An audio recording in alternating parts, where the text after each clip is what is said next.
Bienvenue sur l'émission La plus belle ferme de France. Cette année pour le Co-Farming Tour, nous allons vous proposer d'aller à la rencontre des plus belles fermes de France. Vous allez pouvoir découvrir ces fermes choisies parmi les candidats. Nous allons nous concentrer sur 4 régions, Occitanie, Hauts-de-France, Grand Est et Bretagne. Et c'est vous qui élirez pour chaque région un vainqueur. En fin d'année, avec un jury de communicants, vous allez pouvoir choisir qui sera la plus belle ferme de France. Alors si ce n'est pas encore fait, inscrivez-vous pour participer ou voter. Et sans plus attendre, découvrons cette nouvelle ferme.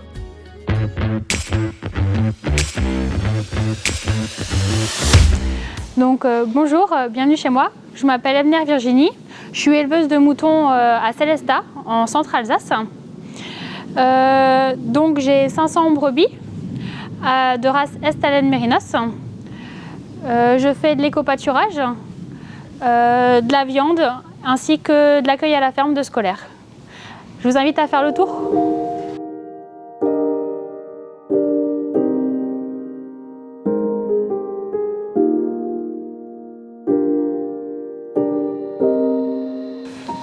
Ça va Virginie?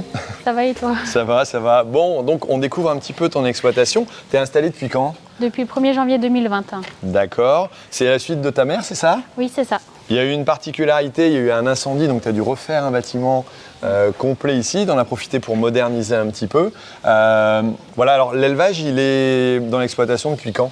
Depuis 1965, c'est mon grand-père qui a commencé. Ma mère a repris en 98 et du coup, moi j'ai fait la suite. Alors donc ici, c'est quoi? C'est production d'agneaux, c'est ça? De viande, ouais. De viande. Et tu as des contrats pour de la vente, voilà, donc en boucherie entre autres. Et tout est couvert par des contrats, c'est ça? Oui. C'est la particularité. Oui. Et donc 500 mères, ça fait quand même du volume. Ça fait combien d'agneaux à l'année à peu près? Entre 600 et 700 agneaux. Et 500 qui sont livrés, j'en garde une centaine en règle générale. D'accord. Ça, c'est le renouvellement aussi pour avoir des mères. L'alimentation, ici, tu as 80 hectares de prairies, c'est ça? 90 hectares de prairies. De prairies, donc uniquement avec du foin et puis un petit peu d'aliments concentrés, c'est ça? C'est ça. Un petit peu de céréales. C'est ça. Est-ce qu'il y a une race particulière? Comment tu travailles à ce niveau-là? Je travaille avec une race Estalen Mérinos. C'est une race qui est plus rustique et plus facilement désaisonnable, c'est-à-dire qu'on peut avoir des agneaux tout au long de l'année sans avoir besoin d'intervention d'hormones. Ok, donc monte naturelle. Oui. Voilà. Une ambiance, alors j'ai déjà vu quelques élevages, jamais ça n'a été aussi calme. C'est quand même assez extraordinaire. Alors c'est dû à l'agricultrice ou alors c'est dû aussi à une ambiance de bâtiment qui est adéquate? Un petit peu les deux. Moi, mes brebis, elles ont l'habitude d'être tranquilles. Donc tant que je les embête pas, elles crient pas. Et ce qui a la particularité chez moi, c'est qu'elles sont en libre service. Donc elles vont manger quand elles ont envie. D'accord, d'où les auges qui sont les systèmes de mangeoires où tu mets les ballots et hop, ils vont se servir, quoi. Et du coup, il n'y a qu'au moment des céréales où elles crient plus parce qu'elles savent qu'elles reçoivent les céréales. Autrement, en règle générale, elles ne crient pas. Ok, bah merci pour ce petit tour, on va continuer. Oui.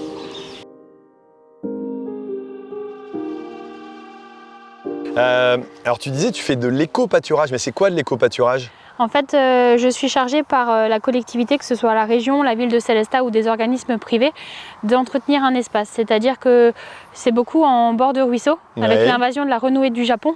D'accord. C'est une plante qui se développe énormément et la faculté du mouton, c'est que s'il la rumine, après, quand il a ses déjections, elle ne se réimplante pas. D'accord. Et en fait, il n'y a aucun produit qui marche pour l'enlever. D'accord. Le meilleur produit, c'est un produit vivant. D'accord. Et en fait, il faut les laisser quasiment toute l'année sur la parcelle. Et alors, ça permet de l'éradiquer au bout d'une dizaine d'années. D'accord. Heidi, viens. Elle a soif apparemment. Elle a soif. Et alors, ce sont les mêmes mères qui sont en élevage ou alors ce sont des animaux un petit peu particuliers? Alors, ça dépend des endroits. En règle générale, moi, je garde mes brebis 8 ans. Et elles ont droit à une retraite de 2 ans. Et alors elles partent seulement à 10 ans, elles font 2 ans d'éco-pâturage. D'accord, bon c'est plutôt sympa. Donc c'est à la fois continuer, j'allais dire, l'activité tout en ayant une activité qui sert aussi à la collectivité publique. Et ça, tu as beaucoup de demandes là-dessus? J'en ai un petit peu, de plus en plus.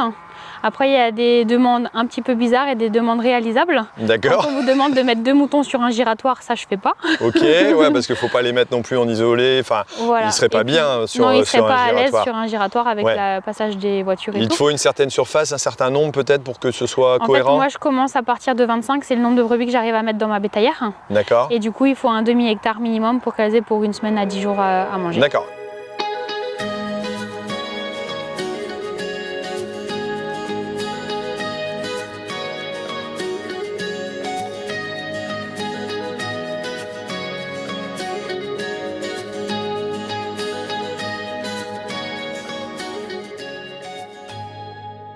Bon alors, à quoi on s'est amusé là à faire ici? En fait, on a remis les images avec les bons noms. Et ça te sert à quoi aussi? Ça sert pour le savoir-faire. En fait, j'accueille des classes à la ferme. D'accord. Et du coup, ça, c'est un exercice qu'on fait pour les maternelles jusqu'au CP, CE1. Et du coup, ils doivent associer la bonne image avec le bon nom. D'accord. Alors donc, c'est des exercices, tu reçois des classes ici. Oui. Ça va de quel niveau à quel niveau? En fait, le savoir-faire, on peut accueillir des classes de la première année de maternelle jusqu'à la 6e. D'accord. À l'heure actuelle, moi, j'accueille que jusqu'au CP. Ça, c'est un choix de ta part? En fait, ça fait que 1 an que j'ai commencé et je préfère être sûre de mon programme avant de passer sur quelque chose de différent. Sur le programme suivant, oui, parce que c'est un programme, donc c'est vraiment quelque chose de très construit. C'est construit avec les instits? Oui, c'est ça. En fait, on a un premier rendez-vous avec l'instituteur qui vient nous dire ce qu'il veut vraiment apporter aux enfants. Par exemple, sur les tout petits, ça va être qu'ils savent faire la différence entre la maman, le papa et le petit. Il y en a d'autres, ça va être plus dans les jeux de race. Enfin, on s'adapte vraiment par rapport à l'instituteur, à ce qu'il veut amener à ses enfants. Et qu'est-ce que ça t'apporte, toi, en tant qu'éleveuse, d'expliquer ça? Ça me permet de montrer mon métier. Ouais. Et que les gens ils voient que on n'est pas là pour embêter les animaux, qu'on travaille avec et qu'on les aime. D'accord, d'accord. Et toi, le retour alors que tu en as, c'est beaucoup de plaisir, c'est des regards, c'est des demandes, c'est les gamins qui ont les œufs écarquillés. Qui pétillent, ouais. C'est ça, les enfants ils sont contents quand ils repartent. C'est quand qu'on revient la prochaine fois on fait quel sujet? C'est assez intéressant. C'est assez intéressant. Et au niveau des enseignants, alors tu m'as dit une petite chose tout à l'heure quand on préparait. Tu me dis, enfin vas-y dis-le. Il y a un instituteur qui m'a dit, ils apprennent autant chez vous en 2 heures qu'en nous en 2 mois. D'accord, donc quelque part, le côté visuel, le toucher, l'odeur, enfin on le disait comme ça les met dans une ambiance qui fait que leur cerveau, il mémorise mieux et ils apprennent de façon intéressante, quoi. Ok. Ça, c'est quelque chose que tu veux continuer par la suite. Alors, tu dis, ça fait 1 année. Voilà. Et comment on intègre, le savoir-faire? Alors, ça se fait, si je ne me trompe pas, plutôt Hauts-de-France, Nord-Pas-de-Calais au départ, et puis Alsace. Maintenant, il y a l'Alsace. Il y a l'Alsace aussi. Ça devrait s'étendre partout, d'ailleurs, je pense. Ouais. On verra ça. Ouais, ça pourrait, mais en tout cas, ça pourrait. L'idée est géniale. Et alors, c'est toi qui vas proposer aux classes et les classes qui viennent ici, comment? Après, moi, je suis allée voir la mairie. J'ai demandé après j'ai la chance d'être à côté d'une grande ville où il y a plusieurs écoles dans ma commune. Donc j'aurais demandé d'envoyer un mail à tous les directeurs d'établissement. Et alors c'est les instituteurs qui sont revenus vers moi. D'accord, c'est toi qui as fait la démarche d'avancer vers les écoles, quoi. Oui. Ok, et tu t'es inscrite au savoir-faire, ils t'ont renseigné comment ça se passait En fait, tu t'inscris au savoir-faire, tu as 9 jours de formation qui te donnent la validation ou non.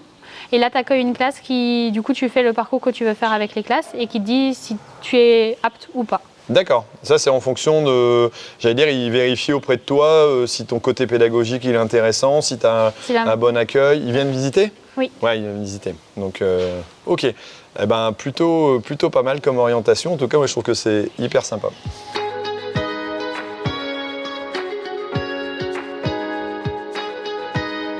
Alors, on arrive ici à la Minute Expert, donc je suis avec Jean-Luc et Élodie, bonjour. Bonjour. Bonjour. Voilà, alors l'intérêt de construire un bâtiment comme celui-là, avec pas mal de luminosité, de voir le bien-être animal, dis-moi Jean-Luc, comment ça se conçoit avec l'éleveur?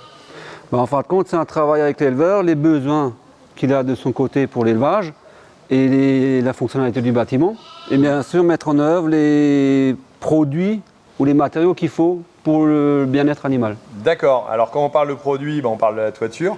Donc voilà, Eternit en l'occurrence.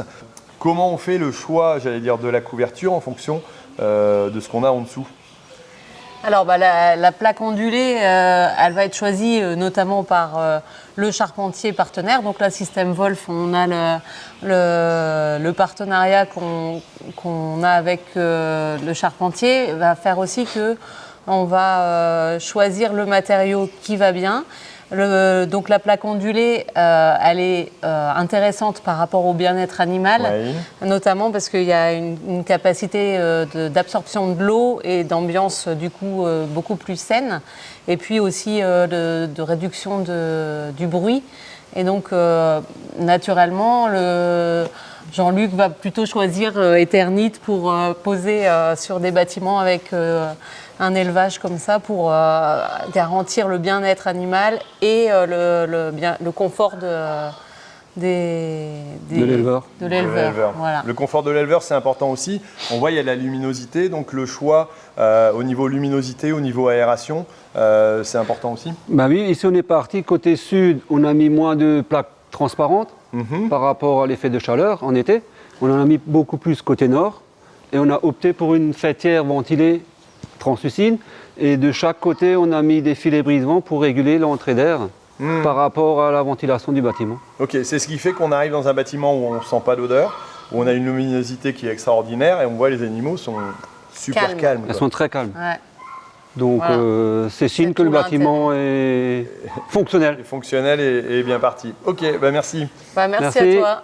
Bon voilà, en tout cas si vous avez comme moi aimé beaucoup cet élevage, cette façon de présenter les choses, l'intérêt pour le bien-être animal aussi qu'on a pu voir auprès de Virginie, n'hésitez pas à voter pour cette ferme. Voilà, je pense que ça va être compliqué de finir. Mais en tout cas, voilà, vous pouvez suivre aussi bien entendu d'autres vidéos pour la plus belle ferme de France. Ça vous permettra de voir d'autres systèmes, d'autres façons de voir. C'est notre objectif en faisant ce concours de la plus belle ferme de France.